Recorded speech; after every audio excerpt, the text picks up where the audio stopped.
नमस्ते मित्रांनो, सुख म्हणजे नक्की काय असते या मालिकेच्या होणाऱ्या 13 जानेवारीच्या भागामध्ये आपल्याला असं पाहायला मिळणार आहे की इकडे रावसाहेब राजमाला खूप जास्त त्रास देत असतो।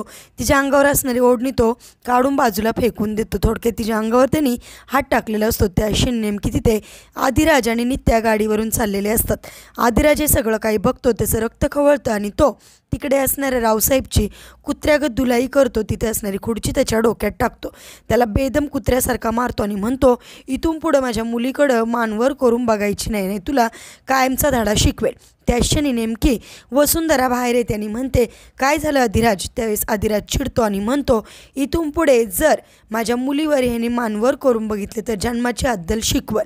असं रागीट बोलणं ऐकून वसुंधरेचा चांगलाच थरकाप होतो आणि ती विचारचक्रात पडते की राजमायाची मुलगी कशी काय। आता पुढे असणारा भाग फारच रंजक ठरणार आहे।